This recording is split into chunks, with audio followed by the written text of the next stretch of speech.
is 5 o'clock on Wednesday. Actually, it's 5:15 on Wednesday. And the sun decided to come out right at 5 o'clock after clouds and cool breeze all day, which I guess is good for working outside. But the sun's out now. As you can see, the siding is completely off the main part of the house. The garage is yet to be done, but that'll probably be finished tomorrow. We didn't get around to the Tyvek on the back side of the house yet, the house wrap. But we do have it finished on this side. Just put a couple of pieces of strapping for now to help hold it down in case the wind kicks up, because it's just held on with staples usually. And we got it done here in the front.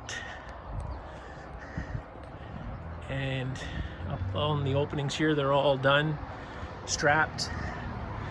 And we did replastic the outside here, even though it's the strapping is on. And we got around behind the power mast and the kitchen window done. And a little bit off the front of the garage, but the front of the garage is going to get a major facelift and overhaul. These two doors are coming out, and we're going to put in a 16-foot door. So we're not going to do too much on the front of the garage face there, because the door is not in yet, and we still got to order a beam for above the doors. We still don't know what the specs, if it will be timber strand like we put in the kitchen, or if it'll have to be LVL or steel. I don't know yet. So the electricians have been in today all day. Got most of the boxes in place. We got the vent for the range,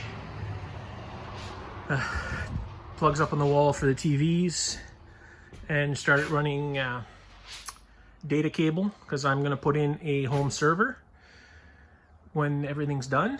So we got a lot of activity today, just electrical wise.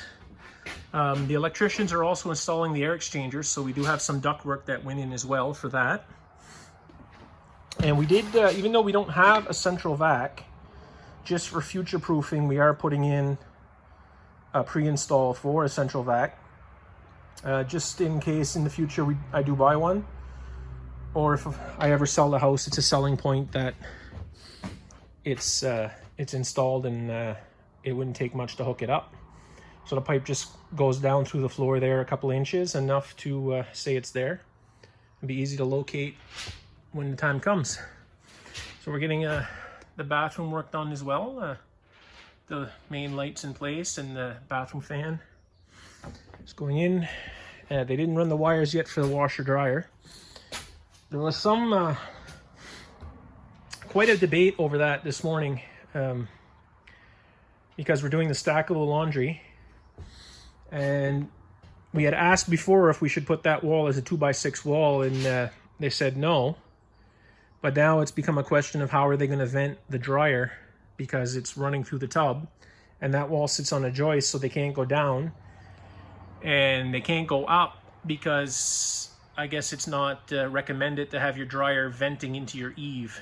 Even though it's pushing down, it can still wrap around and go back up into your attic and put warm air in the attic space, which is not what you want.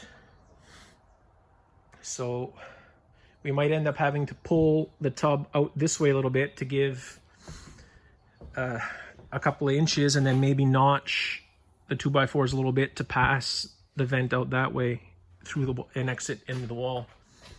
The washer and dryer I'm getting are LG. They are stackable with a stacking kit, and the dryer is able to vent out the back or out either side, so that will make it easier to just go sideways right out the wall. A lot of wires done this way. Something that the cabins where I'm staying at has, which I no longer think I can live without, is my bedroom light switch is going to be a 3-way switch, with the other switch being here, which will be within arm's reach of the bed. So you don't have to turn your light off and then fumble your way up to your bed in the dark. You can lay in bed and turn the lights off when you want. And we're here into my closet. We got wiring there in case the gun safe I get requires a plug for lighting. And we got a plug up high here, and all the data cables are terminating in here, where the home server is going to be rack mounted up on the wall there.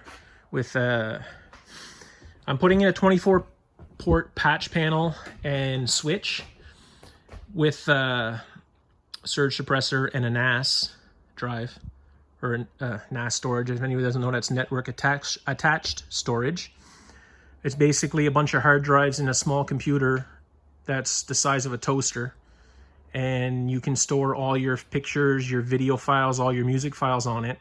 And then through the data cables, you can run that to every TV in the house, any computer in the house. If you can run more cables to network attached speakers and play your music anywhere in the house. And then you can also configure it with the Wi-Fi. So if you have Wi-Fi speakers, they can detect the NAS and play your music anywhere in the house. So that's why I'm gonna do that. It's gonna be a little expensive to start it up for the NAS, but it'll be worth it in the long run, I think. Especially with all my DVDs having burnt in the fire. If I ever want to replace my movie collection, now I'll just replace it digitally through iTunes or some other source, and I'll be able to download it all onto the NAS, and it'll be there whenever I want it. And that way, if I ever have another fire, well, I still own the digital access to it. They did quite a job up here in the attic. They moved a lot of the temporary floor and pulled up a bunch of the insulation to run wires. So, yeah. They did ask the carpenters to stop laying the oh, excuse me, I'm just tired. I stopped laying the insulation so they could do this, but they'd already done a bunch, so they did stop. But then, you know, the electrician still had to pull up a bunch, and yeah, that's where we're at. So everything's looking all right. I know how to attach plugs and attach light switches and wire in a light fixture. None of that's an issue for me. But as far as figuring out the spaghetti of the wiring all through the house and how to run it all to code and get it where it needs to go, that's a little beyond me. But I'm learning a little bit every day. You can see here where the vent comes up for the exhaust for the bathroom. So I don't know where they're going to run that to put it out. Yeah, that's where we're at today. That's what's been done. So we'll continue on. Very happy with the progress today. Another day or two of wiring, I guess. The rough-in will be complete, and the plumber is delayed till Monday. So Monday afternoon or Monday morning, the plumber will be here, and we should have all the plumbing rough-ins done on the main floor. And then he might need another day downstairs. I'll go down to have a look, but I think the lights are all off. Well, there's not really much for light.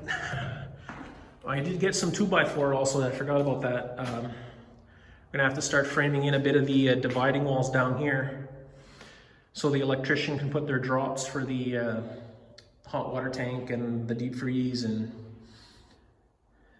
other things that I want. I want to put a workbench over in that corner, so they need to see where the framing's going to be so they can prepare that. And you do have some of the wires coming down to the basement and already starting to collect at the panel. So I'm gonna have to pull these 2x4 in and get them out of the way. There you get a little bit of a view of the 2x6 beams that the inspector wanted installed. They were done yesterday.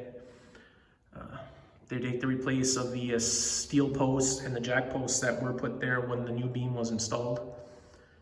But apparently, according to the inspector, the steel posts aren't enough to hold the snow weight of the roof, since we did go with the open concept upstairs.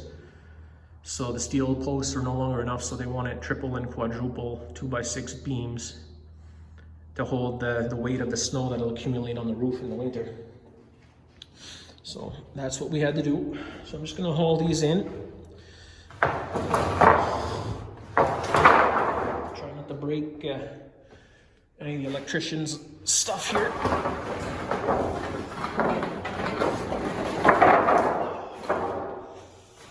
Just gotta get these two enough. There. Now I can close that window from the outside with the cover. And that'll be fine like that for tonight. So we had some contact today with the company that's going to be doing the mini split heat pump. Trying to get one of them, for them to send out one of their guys to decide where it's going to go. So since the walls are open, any electrical that needs to be run can be run now while the electrician's here, but we don't know if that's going to happen or not. Because the guy that does that, I guess, is not working yet because of the COVID. So yeah, we're gonna get convect air heaters in the bedrooms and the bathroom, which will make up for the difference in the winter. But the builder is quite confident that with the type of insulation they put in this style, that it should take very little to heat this house and keep it warm. Whereas before, even though I had wood and oil burning, the house would still cool off really quick. Had to keep the fire going all the time when I was home. And then the oil would back up during the night and the days when I wouldn't be home and couldn't make a fire. So yeah, that's where we'll leave it today, and check back tomorrow. But at the end of the day, we should have the siding off the garage except for the front face, and the last of the house wrap Tyvek up, and around the windows and doors strapped in, so that it's all set for windows, which may arrive tomorrow as well. And I'm told by the builder, if the windows do arrive tomorrow, he will send people here to start installing them. So that's why we tried to rush to get the strapping on around the windows, so that they're ready for the installation of the windows when the time comes. All right, so I'm going to stop the video. I'm going to close up the door and head home and have some supper. Thanks for watching, and if you're enjoying these videos, and watch the rest in the future and as we finish the house off. Thanks. Have a good day.